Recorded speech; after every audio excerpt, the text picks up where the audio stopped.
I did a few landsmanschaften for a refugee leader.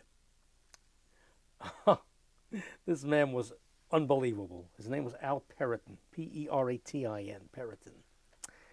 He had a wife who played the piano badly. I was one of the saxophone players. For some reason or other, this was a Diplomat Hotel on 43rd Street near 6th Avenue in Manhattan. And there was a landsmanschaft. And they're singing the Star Spangled Banner, and all of a sudden the bubbles, they had a bubble machine like Lawrence Welk used to have, and the bubbles are coming out in the middle of the Star Spangled Banner and the Hatikva. These bubbles are coming out. He put together a band, this Periton. He had another saxophone player on the job who looked like he just stepped out of a coffin. He was wearing an outfit, at that time, 1960 or so, the lapels were thin, had small bow ties. This guy was wearing a mohair suit with airplane lapels, double-breasted style, spats on the shoe. He looked like something out of 1925. And to get a vibrato out of the horn, he shook it, so it was yeah, like that.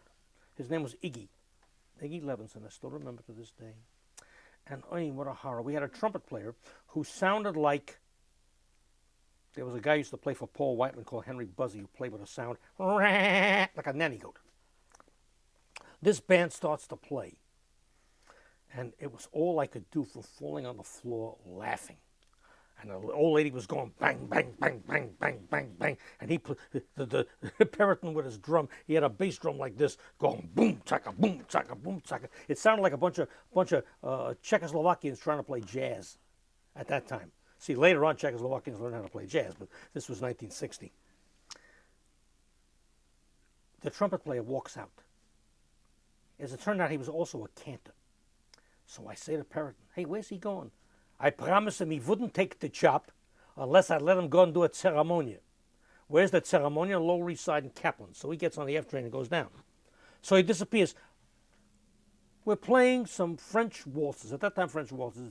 Da da da da da da da da. The lovely river Seine, or ba ba ba ba ba ba ba ba ba. This guy comes running in, pushing people off the dance floor out of his way. He's in a coat. This trumpet player. He jumps up on the stage, cuts a measure in half, and starts going, Steht der Mädel und sie tracht. The whole band fell apart, didn't know what to do. And I looked at him and I said, what the hell are you doing? And he says, like Isaiah Hetman, see Isaiah? I am the older one. I should be respected. Not only was he a horrible trumpet player, he was a lousy singer too. So the whole band almost fell apart. What's the matter with my band? The leader is yelling out. Periton is yelling out, what's the matter with my band? Oy, oy, oy. I worked about 4 or 5 of these. And after those jobs, I across the street was a different hotel where some of my guys were working. I went over there, and I looked at Harry, the old accordion player, and he looked at me. We started to laugh uncontrollably. I started describing this music. It was like from an early talkie from either like Poland or something, or Lithuania, something like that. Never heard of a music like this in my life. And here I was like a hip, I was how did I end up in this place? He says, Kit, you're terrific. I give you all the chops. I said, fine. What can I say to him? I said, okay, fine. The only thing that I must say about him is that he paid me the full union scale and the other guy wouldn't. But they're all right. So I work with a bunch of people that were so horrible as not even to be described. But in those years, not like when the DJs took over. All of those guys were drummed out of the business very quickly. When the DJs took over, all of us got drummed out of the business. You can forget about the whole thing. Everything went underground. But that was the way it was. And these guys had jobs. They had lots of work.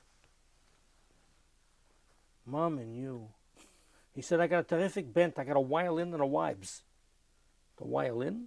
A wibes, a vibraphone. Yeah. And the girl who played the wibes was one of his dear 2 daughters and a wife and him. It was the Periton family band. The girl who played the wives put her foot down. It has a sustain pedal on it.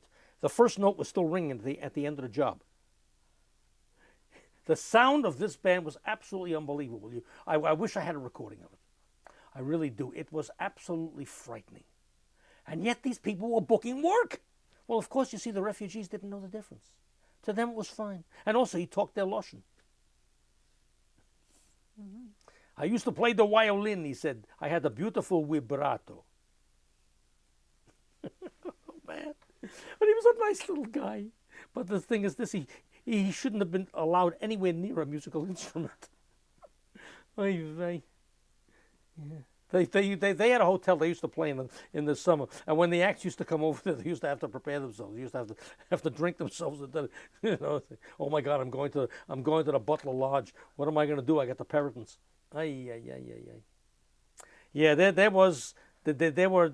I started out in the really the bottom rung, and I worked my way up. I ended up working with good players of my own age, and I was just as happy to do that.